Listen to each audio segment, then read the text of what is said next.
কলকাতায় কার্যত সংসার পেতে বসেছিল বাংলাদেশের বিএনপি নেতা।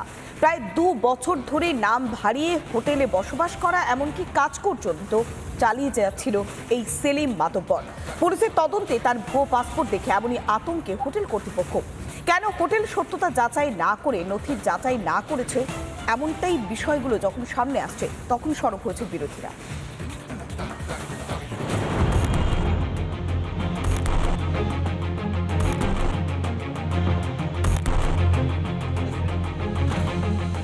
রফি আহমেদ কিদওয়াই রোডের একটি হোটেলেই থাকতো সেলিম মাতব্বর। প্রায় 2 বছর ধরে কলকাতায় গা ঢাকা দিয়েছিল সে। এখান থেকেই তাকে গ্রেফতার করে পার্ক স্ট্রিট থানার পুলিশ। রফি আহমেদ কিদওয়াই রোড ধরে যদি সোজা এই হোটেলের দিকে চলে যায়, সেইখানেই কিন্তু সেখান থেকে ধৃত বাংলাদেশি অনুপ্রবেশকারীকে গ্রেফতার করেছে পুলিশ, যে দীর্ঘদিন ধরে এই হোটেলে এসে থাকতো। নথি হিসেবে সেলিম মাতব্বর যে পাসপোর্ট জমা দিয়েছিলেন সেটাও ছিল ভুয়ো। নাম রবি শর্মা, জন্ম তারিখ 4 সেপ্টেম্বর 1984, জন্মস্থান জয়পুর, রাজস্থানের। পাসপোর্ট দেয়া হয়েছে দিল্লি থেকে। পাসপোর্ট ইস্যুর তারিখ 2 এপ্রিল 2024। পাসপোর্টের মেয়াদ শেষ হচ্ছে 2034-এর 1 এপ্রিল। এখন এই ভুয়ো পাসপোর্ট দেখে আরও বিপাকে হোটেল কর্তৃপক্ষ। তার check in check out date রয়েছে, কিন্তু তিনি কিন্তু এখানে গেস্ট হিসেবেই এসেছেন, সেটা কিন্তু প্রমাণ এই রেজিস্টার খাতা। নাম রবি শর্মা, যেখানে আমরা দেখতে পাচ্ছি যে তিনি একদম, যদি আমরা তারিখ ধরে দেখাই সেখানে দেখা যাচ্ছে যে রবি শর্মা তিনি কিন্তু এসেছেন। এখানে তার অ্যাড্রেসও দেওয়া রয়েছে, তার পাশাপাশি একাধিক যে সমস্ত তথ্য সেই সমস্ত তথ্য দেওয়া রয়েছে। কার হাত ধরে প্রায় 2 বছর ধরে হোটেলে কাজ করছিলেন সেলিম মাতব্বর, এখনো সেই ব্যক্তির খোঁজ করছে পুলিশ।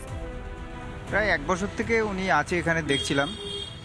আমরা জিজ্ঞাসা করতাম তো উনি আমাদেরকে ইন্ডিয়ানই পরিচয় দিত আর কি। তারপরে কালকে তো ওনাকে ধরে নিয়ে গেল, অ্যারেস্ট করলো, যখন দেখলাম ওনার সব তো জালি দেখতে পেলাম, তো উনি তো অ্যাকচুয়ালি দেখে মনে হলো খুবই ফ্রড লোক। আতঙ্ক ছড়িয়েছে অন্যান্য আবাসিকদের মধ্যেও। ইন্ডিয়ান বলতো আমার এখানে বাড়ি, কিন্তু ভাষা জানে, সব রকম জানে ভাষা। বললো আমি 10-12 রকম ভাষা জানি। আমি আরব গেছি, কুয়েতে গেছি, দুবাইয়ে গেছি, আর অন্যান্য জায়গায় গেছে। কেন আজও এই রাজ্য অনুপ্রবেশকারীদের আতুরঘর? কেনই বা কলকাতার হোটেল কর্তৃপক্ষ আসল পরিচয় জানার চেষ্টাই করে না? দেখুন, ওরা পুলিশ এবং রাজ্য পুলিশ কিছু কিছু ক্ষেত্রে চোখ বন্ধ করে থাকে, তাদের উপর চাপ আছে। 30% ভোটের জন্য রাজ্য সরকার নমনীয়, ফলে তারা ইগনোর করে। রেগুলার রেড করা উচিত এ সমস্ত হোটেলে কারা আসছে, কোথায় থাকছে, intelligence network, specific inputs network, এগুলোকে অন করা উচিত। এই সব ব্যাপারে এরা চুপ, সেই জন্য আজকে আমরা বিপদের দিকে এগিয়ে যাচ্ছি। তবে শুধু কলকাতা নয়, এই রাজ্যের একাধিক জেলা থেকেও ধরা পড়ছে অনুপ্রবেশকারীরা।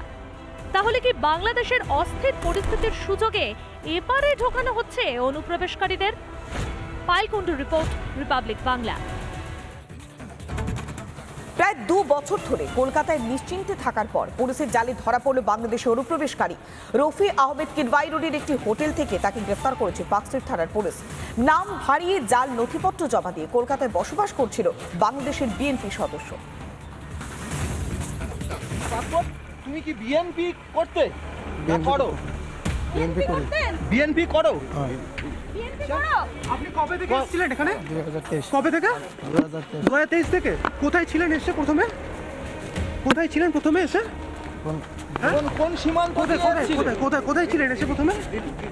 কোথায় ছিলেন? নদিয়ার কোথায় ছিলেন? নদিয়ার কোথায় ছিলেন? কোন সীমান্ত দিয়ে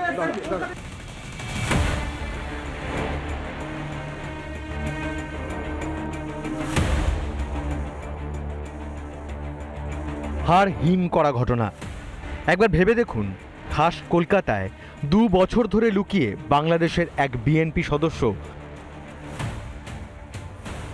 রবি শর্মা নামে 2 বছর আগে ভারতীয় পাসপোর্ট বানিয়েছিল, বা ভুয়ো নাম নিয়ে ভারতীয় হিসাবে পাসপোর্ট বানিয়েছিল। 2 বছর আগে সীমান্ত পেরিয়ে প্রবেশ করেছিল।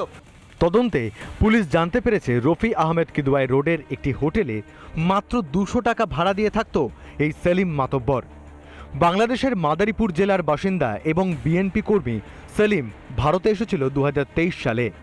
টাকার বিনিময়ে বনগাঁ সীমান্ত পেরিয়েছিল সেলিম। পাসপোর্ট তুমি কি বিএনপি করতে না করো? বিএনপি করি। বিএনপি করো? আপনি কবে থেকে এসেছিলেন এখানে? 2023। কবে থেকে? 2023 থেকে। কোথায় ছিলেন এসে প্রথমে? কোথায় ছিলেন প্রথমে এসে? কোন সীমান্ত কোথায় দিয়ে কোথায় এসেছিলে? কোথায় কোথায় কোথায় ছিলেন এসে প্রথমে? কোথায় ছিলেন? নদিয়ার কোথায় ছিলেন? সীমান্ত দিয়ে এসেছিলে? নদিয়ার কোথায় ছিলেন? কোন সীমান্ত দিয়ে এসেছিলে? সূত্র মারফত খবর পেয়েই তাকে ধরে ফেলে পার্ক স্ট্রিট থানা। ধৃতকে 4 ডিসেম্বর পর্যন্ত পুলিশ হেফাজতের নির্দেশ। কার হাত ধরে ভারতে? পরিচয়পত্র তৈরি কার সাহায্যে? বনগা সীমান্তে কার হাতে টাকা দিয়ে প্রবেশ? কলকাতায় কার সঙ্গে যোগাযোগ? কলকাতায় থেকে কি পরিকল্পনা?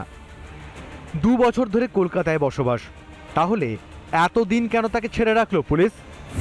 একদিকে রাজনীতি আর অন্যদিকে অনুপ্রবেশে প্রশ্রয়, তার ওপর পুলিশের কর্তব্যে গাফিলতি।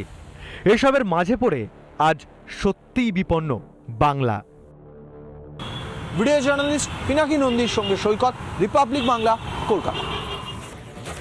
দলীয় নেতার উপরে হামলা হলে পুলিশ গোয়েন্দাদের ভূমিকায় প্রশ্ন তোলেন ফিরহাদ হাকিম।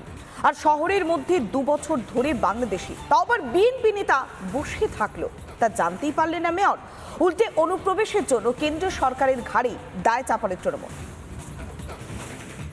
মুখ্যমন্ত্রী বলার পরে কেন আর্মস ঢুকছে, কি করে আর্মস ঢুকছে, ইন্টেলিজেন্স কোথায়,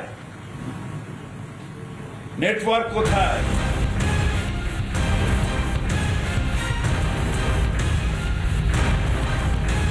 রাগের মাথায় সত্যিটাই বলে ফেলেছিলেন কলকাতার মেয়র।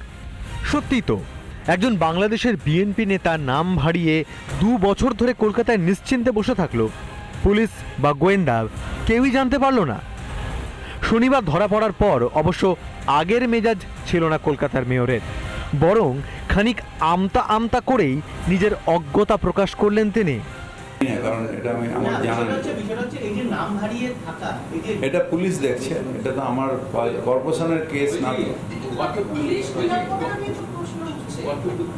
এটা আমি জানি না তো, এটা তো অনুপ্রবেশ যদি হয়ে থাকে সেটা বিএসএফ এর দায়িত্ব, সেটা কেন্দ্রীয় সরকারের দায়িত্ব, কারণ বর্ডার কেন্দ্রীয় সরকারের। ফিরহাদ কিছুই জানেন না, আর অনুপ্রবেশের দায় কেন্দ্রের ঘাড়েই ঠেলেছেন অভিষেক বন্দ্যোপাধ্যায়। অনুপ্রবেশ হলে কার জন্য হবে? বিএসএফ। তার মানে বিএসএফ এর জন্য অনুপ্রবেশ হচ্ছে? বিএসএফ এর মন্ত্রীকে তার তো উচিত পদত্যাগ করা। আরে বর্ডার কি পশ্চিমবঙ্গ পুলিশ পাহারা দেয়? তাহলে জাল নথি কিভাবে পাচ্ছে বাংলাদেশিরা? কে মদত যোগাচ্ছে তাদের? আরে তৃণমূলের মতব্বরির জন্য এই ধরনের অনেক মতব্বররা ছড়িয়ে পড়েছে গোটা পশ্চিমবঙ্গ জুড়ে। এরা নাম বদল করছে, হিন্দু নাম নিচ্ছে, এর হাব হয়ে গেছে গোটা বারাসাত। বারাসাত থেকে এগুলোকে প্রমোট করা হচ্ছে।